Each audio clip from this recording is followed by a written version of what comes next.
नमस्कार मित्रों, मैं डॉक्टर करतार सिंह आज के इस क्लास में आप सभी का हार्दिक अभिनंदन करता हूं, हृदय से स्वागत करता हूं। मित्रों, आज हम चर्चा करेंगे वृद्धिकरण की।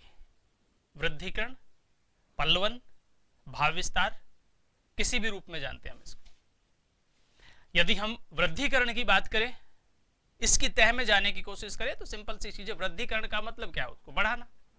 तो जो भी हमारा एक विषय होता है, जो भी हमारा एक छोटा सा बिंदु होता है, जो भी हमारी एक छोटी सी मतलब रूपरेखा होती है, उसको हम वृद्धि करके बड़ा करते हैं, बढ़ाते हैं।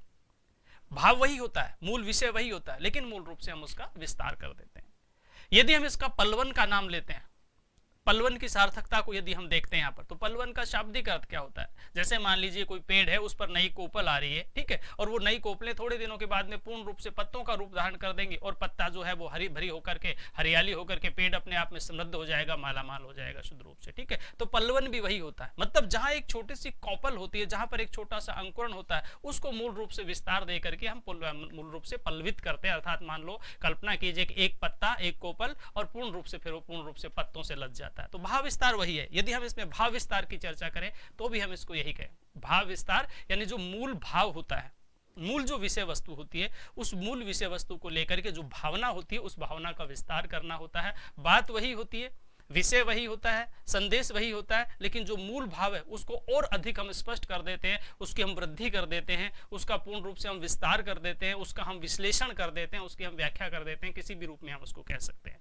तो पल्लवन और जो भाव विस्तार का विषय बहुत महत्वपूर्ण है। पूरे भारतवर्ष में यदि हम राष्ट्रीय स्तर की चर्चा करें तो लगभग हर स्टेट पीसीएस में कहीं न कहीं निश्चित रूप से लगा है, और एकेडमिक लेवल पे तो होता ही होता है। तो सभी प्रकार से कहीं न कहीं आपके काम आने वाला विषय। आइए आज के इस मूल विषय की चर्चा करते हैं। सबसे पहले इसके कुछ महत्वपूर्ण बिंदु है, उसकी हम चर्चा कर लेते हैं। वृद्धिकरण करने के आवश्यक जो बिंदु हैं, कुछ महत्वपूर्ण जो तथ्य हैं, उनकी हम चर्चा करते हैं। और उस तथ्य में हम देते हैं सबसे पहले कि वृद्धिकरण करने के लिए आवश्यक बिंदु। सर्वप्रथम वृद्धिकरण के लिए दी गई पंक्ति के प्रत्येक शब्द को समझकर उसमें आशय तक, मूल आशय तक, उसके मूल आशय तक पहुंचना चाहिए। वह पंक्ति किस किस भाव की ओर इंगित कर रही है, उसे समझकर उसको समझने के लिए किस किस उदाहरण का प्रयोग करना, उसकी मोटी मोटी रूपरेखा बना लेनी चाहिए। मोटी मोटी बातें, हालांकि कोई ऐसा विषय नहीं है कि जिसमें मूल रूप से आपको नहीं पता, ठीक है। अब चूंकि ये विषय है इसलिए थोड़ा सा हम इसकी चर्चा कर लेते हैं, बाकी तो हम मूल मुद्दे पर आते हैं, पल्लवन या भाव विस्तार पर। पहला बिंदु हमारा क्या कह रहा है, थोड़ा सा इसको मैं स्पष्ट कर देता हूं, इसका भी मैं पल्लवन कर देता हूं, उस भाव का भी मैं विस्तार कर देता हूं अपनी तरफ से। यही पल्लवन है, ठीक है। ये जो मूल विषय वस्तु जो लिखी गई है, इसका मूल रूप से एक एक्सप्लेन कर देना, उसका एक तरह से व्यापक विश्लेषण दे देना, उसका विस्तार कर देना, उसके भाव को बता देना, यही पल्लवन होता है। तो यदि मैं इस पूरे विषय का पल्लवन की चर्चा करता हूं यहां पर, तो इसमें कहा गया है कि जो मूल विषय वस्तु है उसको आप पढ़ें, पढ़ने के बाद देखिए कि ये कहना क्या चाहता है, ठीक है, इसका भावार्थ क्या है, इसका आशय क्या है, किस संदर्भ में ये बात कही गई है, और उस संदर्भ को लेकर, उसकी मूल विषय वस्तु को लेकर उसमें अपनी तरफ से विचारधारा जोड़ करके, हमारी भावना क्या है, हमारे विचार क्या है, हमारा संदर्भ क्या है, वो जोड़ करके और किस तरह से हम अच्छे शब्दों का प्रयोग कर सकते हैं, उस विषय को और अधिक विस्तार तक ले जाते हैं। मूल विषय ये पहला बिंदु होता है, नंबर 1 बिंदु होता है। दूसरे बिंदु की यदि हम चर्चा करें कि वृद्धिकरण में पुनरावृत्ति पद्धति से बचना चाहिए, ठीक है। जब हम किसी चीज की व्याख्या करते हैं, किस चीज का विस्तार, हालांकि वृद्धिकरण व्याख्या नहीं है, ध्यान रखना इसमें, ठीक है। केवल ये नहीं कि आप शब्द को पकड़ के बैठ जाए कि व्याख्या की मैं बात करूं। वृद्धिकरण में किसी चीज का हम विस्तार करते हैं, किसी भाव को हम ऊपर उसके बिंदु तक ले जाते हैं, किसी भाव की हम परिकल्पना करते हैं, भाव को हम विस्तार देते हैं, उसका पल्लवन करते हैं, उसका वृद्धिकरण करते हैं, उसके मूल कंटेंट तक, विषय तक पहुंचने की कोशिश करते हैं। तो आपको बार बार एक ही चीज को दोहराना नहीं है भाई। बात तो एक बार आपने कह दी, ठीक है, लेकिन ये नहीं कि 1 मिनट के बाद में फिर अर्थात कह के फिर आप उसका स्पष्टीकरण दे रहे हैं, फिर अथवा कह के फिर आप उसका स्पष्टीकरण दे रहे हैं, एक के बाद एक आप दूसरा एग्जाम्पल दे रहे हैं। नहीं, उसके जो मूल भाव को पकड़ना है और उसके बाद जितना विस्तार दे सकते हैं एक ही बार में आप उसका विस्तार देंगे। आप बार बार किसी चीज की पुनरावृत्ति से बचेंगे, दोहराव से बचेंगे, बार बार उसको रिपीट नहीं करेंगे, ठीक है। दूसरी बात है कि वृद्धिकरण में मूल भाव स्पष्ट होने पर आवश्यकता अनुसार बिंदुओं को क्रमबद्ध कर लेना चाहिए, ठीक है। यदि आपको उसमें कोई आपको लगता है कि सीक्वेंस से मतलब होना चाहिए, तारतम्यता होनी चाहिए, तो कुछ बिंदु आप पहले से अपने निर्धारित कर लीजिए अलग से, और उसके आधार पर उन बिंदुओं को लेकर आप उसके भाव को विस्तार दीजिए यहाँ पर, ठीक है। ये कुछ नॉर्मल चीजें हैं, ऐसा नहीं कि ये बिल्कुल फैक्ट है कि आपको ऐसा ही करना है। मूल रूप से जो पंक्ति होती है उस विषय को बढ़ा करके आपको लगभग 8 से 10 गुना तक, यानी मूल रूप से तो हम 6 की चर्चा करते हैं, एक जो पंक्ति है उसको हम 6 से 10 पंक्ति तक ले जाते हैं, एक जो भाव है उसको हम 6 से 10 गुना बढ़ाते हैं। लेकिन आप अपने ढंग से यदि विस्तार करें तो आप क्रमबद्ध रूप से कर सकते हैं, आप अपने ढंग से उसकी व्याख्या कर सकते हैं, आप उसका विश्लेषण कर सकते हैं। ये नहीं कि हर रूल रेगुलेशन उसमें फॉलो करना है, सिर्फ और सिर्फ उसमें यह देखा जाता है कि आप अपनी बात को किस सलीके से कह सकते हैं, आप अपनी बात को किस ढंग से कह सकते हैं, आपका कहने का नजरिया क्या हो सकता है, आपके कहने की स्किल क्या हो सकती है, आपके कहने का भाव क्या हो सकता है। ठीक है, उसी चीज का हम विस्तार देखते हैं यहाँ पर। तो मूल रूप से जो 2-3 महत्वपूर्ण बातें इसकी हमें चर्चा करनी है। आगे यदि हम चर्चा करें, वृद्धिकरण करते समय सरल एवं सुस्पष्ट भाषा का प्रयोग करना चाहिए।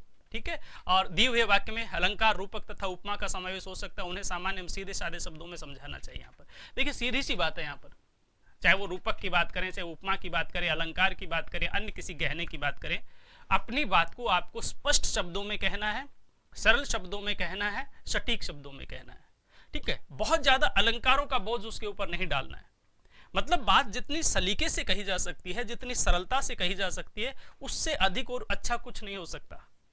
बोझ डालने की कोशिश ना करें। ठीक है, सौंदर्य को यदि मान लीजिए आप, जैसे हम अलंकार की बात करते हैं, किसी काव्य में अलंकार की बात करते हैं कि मतलब किसमें मूल रूप से जो सरल भाषा है उसको हम अलंकृत शैली में प्रयोग करने की कोशिश करते हैं, लेकिन अलंकारों का प्रयोग उसमें हमने इतना कर दिया, इतना भाव हमने उसमें दे दिया कि जो मूल विषय वही उसके नीचे दब करके रह गया। जैसे बिहारी कहते, भूषण भार ने संभालिए सुकुमार, क्यों यह तन सुकुमार, भूषण भार ने संभालिए क्यों यह तन सुकुमार। चाहे बिहारी की बात करते हैं, चाहे कभी भूषण की बात करते हैं, मतलब एक नायिका का सौंदर्य है यहाँ पर, और उस सौंदर्य को दर्शाने के लिए, उस सौंदर्य में चार चांद लगाने के लिए हमने उसको गहने पहना दिए।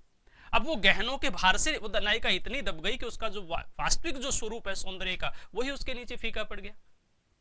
तो जो मूल आपका कंटेंट है, मूल विषय वस्तु है, उसको जितना सरल शब्दों में हो सके, जितना सटीक शब्दों में हो सके उसका प्रयोग करना है। क्योंकि हम नीचे कोई व्याख्या करते थे, आपने देखा होगा आज तक, अभी आपको याद होगा कि इसकी भाषा सरल, सरस और सुबोध है, भाषा शैली सरल, सरस और सुबोध है। वही आपको करना है, सरल होनी चाहिए, सरस रस से परिपूर्ण होनी चाहिए, सुबोध आम आदमी के समझ में आ सके, यानी बहुत ज्यादा उसमें अलंकृत शैली का प्रयोग नहीं किया जा सकता, नहीं करना चाहिए। वृद्धिकरण को 1 या 2 अनुच्छेदों में लिखा जाता था, 100 के लगभग शब्दों का सामान्य वृद्धिकरण की प्रक्रिया हो जाती है। ये कोई फिक्स नहीं होता कि 100 शब्द लिखने हैं आपको, 150 शब्द लिखने। हमने कहा कि जो मूल आपका विषय है, अगर एक पंक्ति आपकी, तो हम 6 से 10 गुना तक उसको विस्तार देते हैं। अगर वो पूरा श्लोक हो गया, मतलब दोहा हो गया, 2 लाइनों का हो गया, तो उन 2 लाइनों को हम उसके 6 से 10 गुना तक विस्तार देते हैं। लगभग 6 से 10 गुना तक हम उसको विस्तार देते हैं, लेकिन ये मूल विषय वस्तु नहीं है। जहां तक संभव हो सके उसको आप अपनी बात को कम शब्दों में, सटीक शब्दों में समेटने की कोशिश कीजिए। आइए अब देखते हैं इसमें, ये तो इसकी मूल विषय वस्तु होगी। ठीक है, एक जो पंक्ति है, एक जो विषय वस्तु है, उसको आप अधिक से अधिक विस्तार दे सकते हैं। हमने कहा कि उसको आपको दोहराना नहीं है, बार बार उसमें आपको रिपीट नहीं करना है, बार बार उसमें आपको अर्थात जैसी भाषा का प्रयोग नहीं करना है। ठीक है, बार बार उसमें एक जैसे विभिन्न प्रकार के उदाहरण नहीं देने। एक जो मूल कंटेंट है, एक जो मूल विषय वस्तु है, उसको विस्तार देते हो आप अपनी बात को किस ढंग से कह सकते हो, उसकी चर्चा हम यहाँ पर करते हैं। देखिए सबसे पहले हम देखते हैं यहाँ पर मूल रूप से हानि लाभ जीवन मरण यश अपयश विधियात। हानि लाभ जीवन मरण यश अपयश विधियात, वर्षों से सुनते आए। चाहे हानि की चर्चा है, चाहे लाभ है, चाहे जीवन है, चाहे मृत्यु है, चाहे यश है, चाहे अपयश है, ये इंसान के हाथ में नहीं होता, सब विधि के हाथ में है, सब भाग्य के अधीन होता है, सब ईश्वर जो करता है, परमात्मा जो करता है, सब वही होता है। ये मूल भाव आप जानते हैं, इस मूल विषय वस्तु को जानते हैं, तो ये नीचे आपको पढ़ने की आवश्यकता नहीं। आप कुछ भी लिख दीजिए, भाव से नहीं भटके, मूल विषय से नहीं भटके, पंक्ति से नहीं भटके, ये आपका दायित्व होना चाहिए मूल रूप से। ठीक है, मैंने फिर बताया एक बार, आप इसके अर्थ को समझ लीजिए कि हानि लाभ जीवन मरण यश अपयश विधिहात, अर्थात चाहे आप लाभ हानि की बात करते हो, चाहे आप जीवन मरण की बात करते हो, चाहे आप यश और अपयश की बात करते हो, ये सब विधाता के अधीन है, ये सब विधि के अधीन है, ये सब भाग्य के अधीन है। मनुष्य इसमें कुछ नहीं कर सकता, मनुष्य का जोर जबरदस्ती नहीं चलती, मनुष्य का वश नहीं चलता। यहाँ पर इस मूल कंटेंट को लेकर, उस मूल भाव को लेकर आप अपनी तरफ से कैसे भी कह सकते हैं। शुरुआत लगभग, मैं चाहता हूं अपने हिसाब से, अगर मैं मेरे लगभग 30 वर्षों के अनुभव की बात बताता हूं, इस 30 वर्षों के अनुभव में हर स्तर के एग्जाम को मैंने नजदीकी से देखा है, हर स्तर के एग्जाम को मैंने नजदीकी से देखा है, चाहे वो ऊपर कितने लेवल का यहाँ पर एग्जाम रहा हो या फिर नीचे से स्कूल लेवल का एग्जाम रहा हो यहाँ पर। ठीक है, सभी की कॉपियां चेक करने का हम लोगों को अवसर मिलता है, क्योंकि संबंधित चीज कि भाई सिस्टम के अंदर यदि हम रह करके काम करते हैं तो सारी चीजों का अवसर मिलता है। ठीक है, स्कूल से लेकर के विश्वविद्यालय लेवल तक की सारी कॉपीज हम लोग चेक करते हैं, सब कुछ हम देखते हैं। ये सिर्फ इसलिए बता रहा हूं ये विषय वस्तु कि इसमें मूल रूप से वही शिक्षार्थी आगे आता है, वही शिक्षार्थी नंबरिंग मार्किंग ठीक ढंग से ले पाता है यहाँ पर, जो मूल विषय से भटकता नहीं है। कई लोग ऐसे होते हैं जो मूल विषय को लेते हैं, हानि लाभ जीवन मरण, अब लाभ हानि की चर्चा करती, अब उस लाभ हानि को लेकर के आगे की पूरी कहानी चली गई। लेकिन इसका जो मूल विषय है ये सब अपने हाथ नहीं होता बल्कि विधाता के हाथ होता है। मूल जो विषय, इस भाव से हम भटक गए, तो इस भाव से हमें भटकना नहीं है। ये सारी बातें मैं इसलिए बता रहा हूं कि हर लेवल पर शिक्षार्थी काम करता है, प्रत्येक लेवल का स्तर का अपना अनुकूल कार्य होता है। यहाँ पर एक 10वीं कक्षा का बच्चा भी इसको लिखता है और एक यूनिवर्सिटी का शिक्षार्थी जो है वो भी लिखता है यहाँ पर, आगे रिसर्च वाला भी, शोध वाला भी, या फिर स्टेट पीसीएस का या फिर आईएएस आईपीएस वाला भी शिक्षार्थी लिखता है यहाँ पर ठीक ढंग से। ठीक है, विषय कोई भी रहा हो, एक जरूरी नहीं कि आपके सिलेबस का पार्ट हो, लेकिन लिखने की शैली की बात कर रहा हूँ। ठीक है, हर व्यक्ति की अपनी शैली होती है, लेकिन हर व्यक्ति को केवल यही सोचना है कि आपको अपने विषय से भटकना नहीं है। मैंने कहा कि आप अपने ढंग से किसी भी रूप में चर्चा कीजिए। आप जरूर नहीं कि लोग पासबुकों में जो लिखा हुआ है या फिर हेल्प बुक में जो लिखा हुआ या फिर जो भी आपकी मार्केट में पुस्तकें उपलब्ध उनमें लिखा होगा उससे आप शुरू करें। आप शुरू करें कि मतलब यह कथन पूर्ण रूप से सार्थक है, शुरुआत करें, कोई दिक्कत नहीं, क्योंकि आपकी अपनी शैली है। ऐसा तो कोई फिक्स नहीं कर रखा ना एग्जामिनर बॉडी ने किस शैली का प्रयोग करेंगे आप। उद्बोधन शैली होनी चाहिए, व्याख्यापरक शैली होनी चाहिए, शोधपरक शैली होनी चाहिए, कुछ भी हो सकता है। आपका मूल विषय, उस भावना को आप किस ढंग से विस्तार दे पाते हैं। यहाँ पर किसी भी रूप में आप अपनी एक अच्छी शैली बनाइए। यहाँ पर जो लिखा हुआ उसकी हम चर्चा करते हैं। यह कथन पूर्ण रूप से सत्य है कि हर मनुष्य ये चाहता है कि वह जो कार्य करे उसे सफलता ही मिले, लाभ हो मिले। थोड़ा सा इसमें स्प्रिंट टेस्ट की मैं एक बार बार से मैं कहता हूँ, थोड़ा सा इसमें आप गौर मत कीजिएगा। ठीक है, चाहे हम चर्चा करते हैं यहाँ पर किसकी, चाहे हम लाभ की बात करते हैं, चाहे हम हानि की बात करते हैं, किसी भी रूप से चर्चा करते हैं। ठीक है, तो ये कहते हैं उसमें लाभ मिले, चाहे उसमें लाभ हो, हानि हो, यश हो, परंतु यह है कि विधि की इच्छा और कुछ ही होती है, वह मनुष्य की इच्छा रूप फल नहीं देता। इसी के कारण मनुष्य दुखी होता है और उसने मन ही मन भावना एवं कुंठा का मतलब जन्म होता है, कुंठा का जन्म होता है, परंतु उसमें किसी कार्य सिद्धि नहीं होने पर निराश एवं दुखी।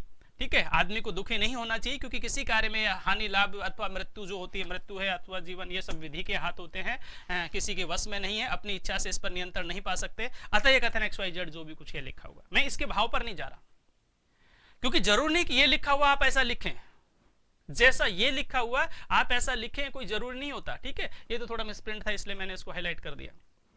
तात्पर्य मेरा कहने का ये है, तात्पर्य मेरा कहने का है कि आप अपनी तरफ से लिख सकते हो, जैसे शुरुआत कर सकते हो, यह कथन पूर्ण रूप से सत्य है कि हानि लाभ जीवन मरण यश अपयश मनुष्य के वश में नहीं होता।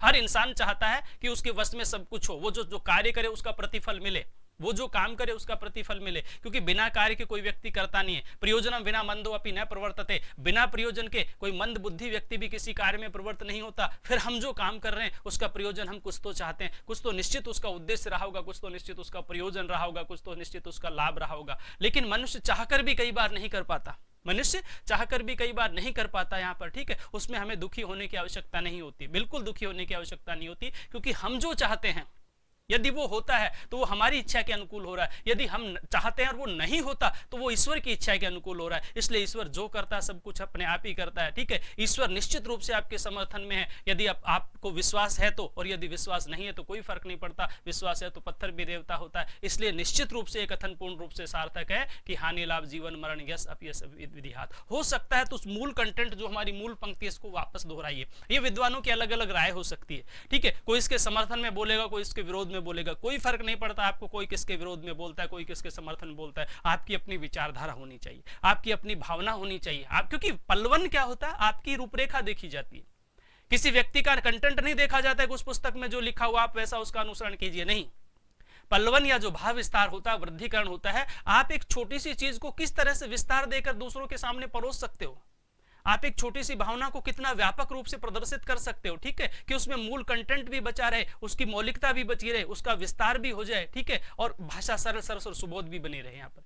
तो आप अपने ढंग को सलीके से कह सकते हो, यहाँ पर कोई फर्क नहीं पड़ता कोई क्या कहता है, दुनिया ने क्या कह दिया, कोई फर्क नहीं पड़ता। कोई बैठा यूपीएससी के ऊपर टॉप सीरीज पर बैठा हो, कोई व्यक्ति क्या कह रहा है कि आपको ऐसा करना चाहिए, नहीं, कैसा नहीं करना चाहिए, आपका जो मन करता है वैसा करना चाहिए। मूल कंटेंट आपके पास होना चाहिए, विषय आपके पास होना चाहिए, रूपरेखा हमने जो ऊपर नियम बताए वो उसका आपको पालन होना चाहिए यहाँ पर ठीक ढंग से। ठीक है, किसी चीज को दोहराएंगे नहीं, आप किसी चीज के बहुत ज्यादा अलंकारों का प्रयोग नहीं करेंगे, बहुत ज्यादा बोझिल भाषा का प्रयोग नहीं करेंगे। ठीक है, बहुत ज्यादा ऐसे शब्दों का प्रयोग नहीं करेंगे जिसका कठिन पर मतलब कदम कदम पर हमें मतलब दुरूह लगे, उसके अनुवाद और व्याख्या की आवश्यकता हो। सिंपल भाषा में अपनी बात को कह देंगे तो वृद्धिकरण हो जाएगा, पल्लवन हो जाएगा। ठीक है, मूल विषय वस्तु आपको समझाने की कोशिश कर रहा हूं। ये चीज जो आपके सामने है इसको मैं परोस नहीं रहा हूं, मैं मूल पंक्ति को लेकर आप किसी ढंग से विस्तार कीजिए, बिल्कुल निश्चित रूप से सही होगा यहाँ पर। ठीक है, क्योंकि आपसे अच्छा इस दुनिया में कोई लिख नहीं सकता, व्यक्ति खुद से ज्यादा इस दुनिया में कुछ नहीं हो सकता। ज्ञान देने वाले कदम कदम पर बैठ जाएंगे कि ऐसा कीजिए और वैसा कीजिए। 4 नंबर अगर किसी के एक्स्ट्रा आ गए तो भाषण झाड़ेंगे कि मैंने ऐसा लिखा था, तुम भी ऐसा कीजिए। हो सकता है उस समय एग्जामिनर का मूड क्या रहा हो सकता है आपका मूड क्या ना है, कोई फर्क नहीं पड़ता, लेकिन जो शैली आपकी है वो उच्च कोटि की होनी चाहिए। अगर आपकी शैली उच्च कोटि की है, आपकी विचारधारा उच्च कोटि की है, आपकी लेखन शैली उच्च कोटि की है, तो कोई फर्क नहीं पड़ेगा किसने क्या लिखा, निश्चित रूप से आपके नंबर अच्छे आएंगे। ठीक है, मैं अपने 30 वर्षों के अनुभव के आधार पर ये बात आपको बता रहा हूं। आगे देखिए, लघुता से प्रभुता मिले, प्रभुता से प्रभु दूर। रिपीट कर रहा हूं कथन को, लघुता से प्रभुता मिले, प्रभुता से प्रभु दूर।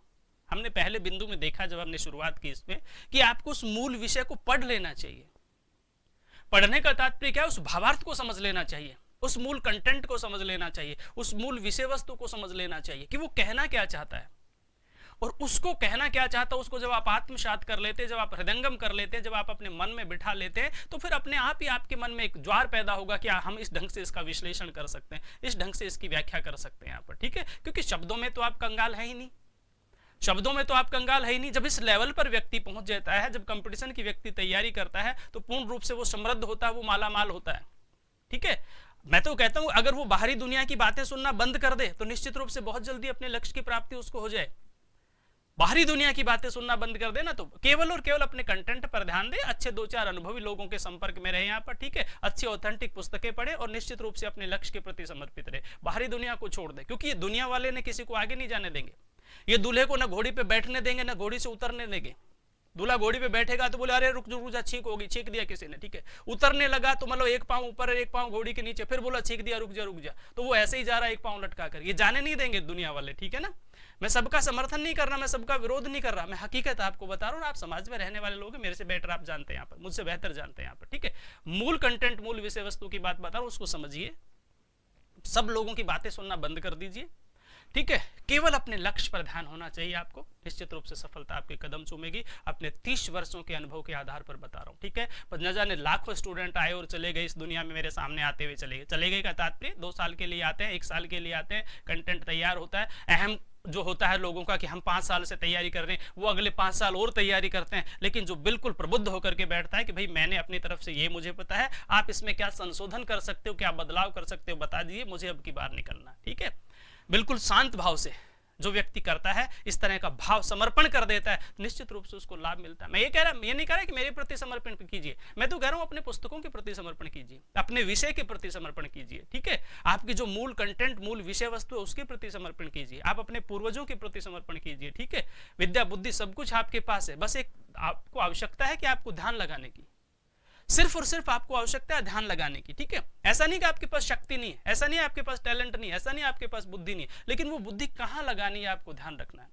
ठीक है, एक छोटा सा शीशा होता है, गोल छोटा सा शीशा, यहाँ पर जब सूरज के सामने रखते हैं तो मतलब उसमें इतने से शीशे की जो शक्ति होती है पूरी की पूरी वो केंद्रित हो जाती है, और वो पूरी शक्ति केंद्रित होकर नीचे एक बिंदु पर जाकर टिकती है, और जिस एक बिंदु पर टिकती है उस बिंदु को जला देती है। शक्ति पहले भी उसमें थी, ताकत पहले भी थी उस शीशे में। ठीक है, लेकिन सूरज की किरणों ने उनको एकत्रित कर दिया, और एकत्रित करने के बाद, केंद्रित करने के बाद जब आप जला देते हो उस शक्ति को, निश्चित रूप से एकाग्र कर देते हो, ठीक है, तो वो जलाने की सामर्थ्य रखती है। यही सामर्थ्य आपके पास है, इतना बड़ा शरीर लेकर के बैठे हैं। यदि हम केंद्रित हो जाए, केंद्रभूत हो जाए, तो दुनिया की सारी चीजों को हम नजरअंदाज करके अपने लक्ष्य की प्राप्ति कर सकते हैं। मेरी शुभकामनाएं आपके साथ है। लघुता से प्रभुता मिले, प्रभुता से प्रभु दूर।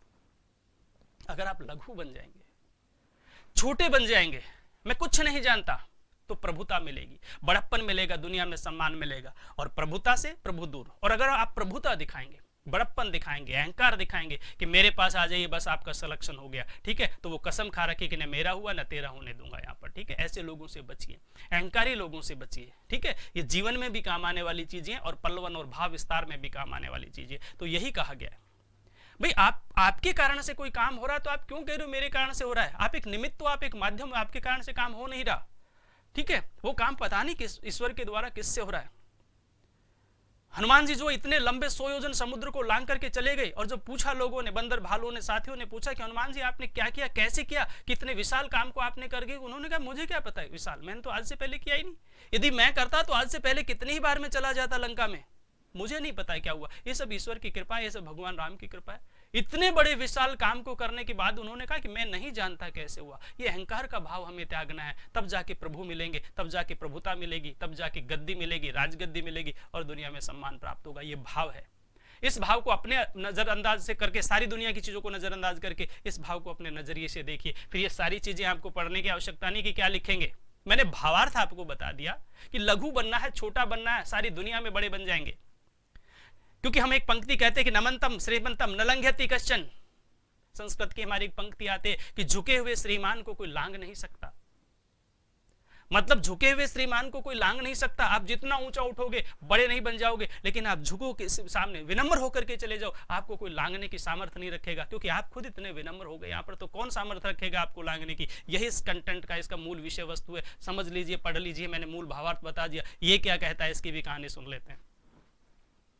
यह कथन पूर्ण रूप से सत्य कहा जाता है कि तपेश्वरी जो राजेश्वरी नरकेश्वरी अर्थात मनुष्य विनम्रता और कठोरता परिश्रम से सीढ़ी बढ़कर राजपद को प्राप्त करता है, किंतु वह भूल जाता है कि जिस स्थान से उठकर आया उस स्थान पर उसी के भाई बंधु रहते हैं। दुखी एवं यातना का जीवन जीते हुए अपनी जिंदगी रूपी गाड़ी को मंजिल तक पहुंचाने का श्रम कर रहे हैं। इस विचारधारा से अनभिज्ञ वह महापुरुष उन्हीं पर कुठाराघात करना आरंभ कर देता है। उन्हें बरसाती कीड़ा समझकर पैरों तले रोंदता है। पापों की सीमा पर अंतिम बिंदु तक पहुंच जाती है, जहां तक मानवता दम तोड़ती है और राक्षसी प्रवृत्ति का टास होता है। अतः कहा गया है कि लघुता से प्रभुता मिले, प्रभुता से प्रभु दूर। ये जो अतः है, इस बात को रिपीट किया गया।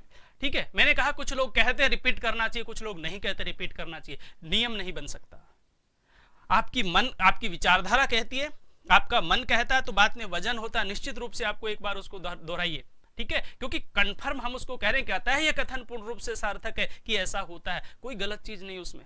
और आपका मन नहीं कहता तो छोड़ दीजिए, कोई दिक्कत नहीं है। मेरे अनुसार इसमें आपको दोहराना चाहिए, निश्चित रूप से दोहराना चाहिए। ये भावना व्यक्त की गई है। इसमें क्या कहा गया है कि लघुता से प्रभुता मिले, प्रभुता से प्रभु दूर। एक एग्जाम्पल को इसमें डाला गया कि कुछ लोग ऐसे होते हैं, लघु होते हैं, लेकिन अचानक उनको प्रभुता मिल जाती है, तो उस राजगद्दी पर बैठने के बाद बाकी लोगों को नजरअंदाज करना प्रारंभ कर देते हैं। ठीक है, अपने ही लोगों को नजरअंदाज करना प्रारंभ कर देते हैं, अपने ही लोगों के प्रति सम्मान का भाव नहीं रखते, अपने ही लोगों को कुचलने लगते हैं, उनको दबा कुचला कहते हैं, अपने आप को उससे ऊपर उठा लेते हैं, अपने आप उनको गंदी नाली का कीड़ा समझकर अपने आप को ले जाते हैं। इंसान को ऐसा नहीं करना चाहिए। इंसान को लघु होना चाहिए, इंसान को छोटा होना चाहिए, क्योंकि पांव पृथ्वी पर टिके हों। ठीक है, चाहे आप आकाश की ऊंचाइयों को स्पर्श करें, लेकिन आपके पांव जमीन पर टिके होने चाहिए, छूने रहने चाहिए, क्योंकि जिस दिन गिरोगे निश्चित रूप से यही जमीन आपको सम्मान देगी, इसी जमीन पर आपको आश्रय मिलेगा यहाँ पर। इसलिए आकाश की ऊंचाइयों का स्पर्श करना कोई बुरी बात नहीं है, लेकिन जमीन की हकीकत को नहीं भूलना चाहिए। ये इसका भावार्थ है। ये एग्जाम्पल दो तो अच्छी बात है, ये एग्जाम्पल नहीं दो तो अच्छी बात है। आपके मन में जो भाव आए वो एग्जाम्पल दे लो, आपके मन में जो विचारधारा बने उसका पल्लवन कर लीजिए। कोई फर्क नहीं पड़ता कि ये पुस्तक क्या कह रही है, कोई फर्क नहीं पड़ता ये कंटेंट क्या कह रहा है, कोई फर्क नहीं पड़ता हमारे नोट्स क्या कह रहे हैं। ठीक है, आपको विचारधारा अपनी रखनी है, यही भाव आपको रखना है। लघुता से प्रभुता मिले, प्रभुता से प्रभु दूर। परित धर्म सरस नहीं, परित सरिस धर्म नहीं भाई, पर पीड़ा सम नहीं अदमाई। विचारधारा याद रखनी है। मैंने कहा कि जब मैं आपको कंटेंट बता रहा हूं, मूल विषय वस्तु बता रहा हूं, मूल भावना बता रहा हूं, तो कोई फर्क नहीं पड़ता है मैं यहां पर क्या लिख के आपको दे रहा हूं। ठीक है, आपको अपने ढंग से लिखना है। आप पल्लवन कर रहे हो, आप किसी की घिसी पिटी हुई चीजों को थोड़ी ले रहे हो, आप अपनी विचारधारा अपने आप कर रहे हो। यहाँ पर आपको एक स्किल, आपके अंदर एक स्किल के, आप अपनी बात को कह सकते हो, आप अपनी बात को विस्तार दे सकते हो, आप अपनी तरफ से उदाहरण प्रस्तुत कर सकते हो, आप अपनी तरफ से कहानी प्रस्तुत कर सकते हो उसमें, लेकिन बहुत ज्यादा दीर्घ नहीं हो। ठीक है, विषय बिल्कुल गंभीर हो, लेकिन शॉर्ट तरीके से आप अपनी बात को समझाएं। ये नहीं कि सामने वाले को आप समझाएं कि हाँ भूमिका ही बनाते रहे, सामने वाला इंतजार करता रहे कि मूल कंटेंट कहाँ आएगा, मूल विषय वस्तु कहाँ आएगी। एग्जामिनर को पहली चीज से पता चल जाता है कि आप कहना क्या चाहते हो, आपकी विचारधारा क्या है। आप उसी चीज को घुमा रहे हो यहाँ पर, या फिर मूल विषय वस्तु को भी जानते हो, मूल भावार्थ का भी जानते हो यहाँ पर। ठीक है, जो आपसे पहले जन्मा है आपसे अधिक बुद्धिमान हो सकता है, याद रखिएगा। जो आपसे पहले जन्मा है, ठीक है, और आपके पेपर चेक करने की सामर्थ्य रखता है, वो आपसे अधिक बुद्धिमान रहा होगा। है, मैं ये नहीं कह रहा हूं, रहा होगा, चिंतन करना आपको। ठीक है, तो मतलब उसको घुमाने की कोशिश मत कीजिए, उसको गुमराह करने की कोशिश मत कीजिए। आपको आता है तो सच्ची बात बताइए उसमें मूल भाव, और अगर आपको नहीं आता तो उस ढंग से उस शैली का प्रयोग कीजिए यहाँ पर। ठीक है, ऐसा नहीं कि घुमा घुमा के छोड़ दिया कि उसको समझ में नहीं आया कि बावड़ा है, पागल है, मतलब 10 में से 4 तो दे ही देगा। बहुत समझदार होते हैं। ठीक है, मैंने बताया कि जितनी बुद्धि आप रखते हो कहीं उससे ज्यादा टैलेंट उसमें भी रहा होगा। तो परहित सरिस धर्म नहीं भाई, परोपकार के सरिस यानी समान धर्म नहीं भाई। हे भाइयों, इस दुनिया में परहित परोपकार के समान दूसरा कोई धर्म नहीं होता। और पर पीड़ा सम नहीं अधमाई, पर पीड़ा दूसरों को पीड़ित करने के अतिरिक्त अर्थात दूसरों को पीड़ा देने के अतिरिक्त इस संसार में दूसरी और कोई पीड़ा नहीं होता, अधर्म नहीं होता। इसलिए इंसान को निश्चित रूप से परोपकार के लिए जन्म लेना चाहिए। ये मूल भाव है। ये क्या कहता है, कोई फर्क नहीं पड़ता। ये तो सिर्फ उन लोगों के लिए है जो पकी पकाई खाना चाहते हैं।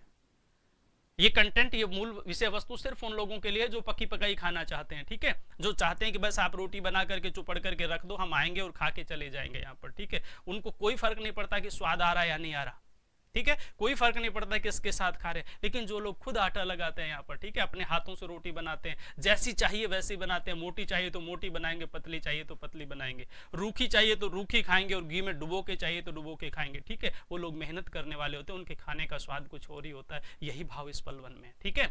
आपको मूल कंटेंट याद रखना कि परोपकार के समान दुनिया में दूसरा कोई धर्म नहीं होता, ठीक है, और दूसरों को पीड़ित करने के अतिरिक्त दुनिया में कोई पाप नहीं होता। इंसान को परोपकार करना चाहिए और पाप से बचना चाहिए। ये मूल भाव है।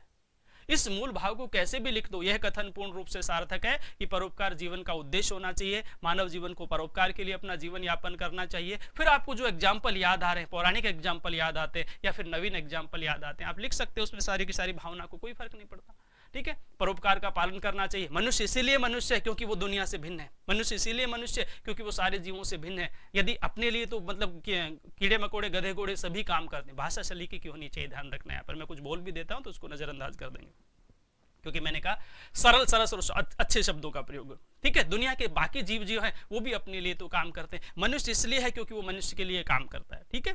और इसलिए हमेशा उसको परोपकार के भाव में रहना चाहिए। वृक्ष जो है अपने फलों को खुद नहीं खाते, परोपकार के लिए त्याग देते हैं, दूसरों को छाया देते, ये भी परोपकार। बादल बरसते हैं यहाँ पर, परोपकार के लिए बरसते हैं, अपने जल को खुद नहीं पीते। नदी और समुद्र जो है अपने पानी को खुद नहीं पीती, परोपकार के लिए होता है यहाँ पर, ठीक है। सारी चीजें, यहाँ तक कि परोपकार के लिए प्राचीन काल में दधीची ने अपनी हड्डियों का दान कर दिया था। ऐसे लोगों को दुनिया स्मरण करती है। अब अगर आप अपने जीवन को सार्थक बनाना चाहते हैं, अगर आप अपने जीवन को ऊंचाई देना चाहते हैं, अगर समाज की नजरों में ऊंचा उठना चाहते हैं और अपनी अंतरात्मा की आवाज सुनकर सच में अपने मन में ऊंचा उठना चाहते हैं, तो निश्चित रूप से आपको परोपकार करना चाहिए, क्योंकि किसी ने ठीक ही कहा है। अतः यह कथन पूर्ण रूप से सार्थक है। कुछ भी कहेंगे और रिपीट कर देंगे, परहित सारे से धर्म नहीं भाई। मुझे लगता है इससे बेटर कुछ नहीं हो सकता, इससे बेटर कुछ नहीं हो सकता, इससे अच्छा कुछ नहीं हो सकता, क्योंकि आपकी मौलिक भावना है।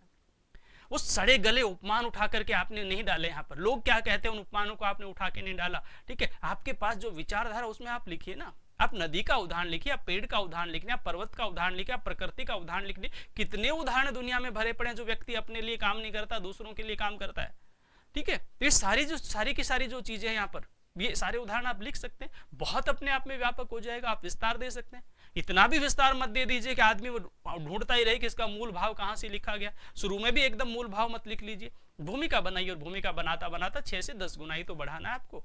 शैली आपकी होनी चाहिए, विचारधारा आपकी होनी चाहिए, ठीक है।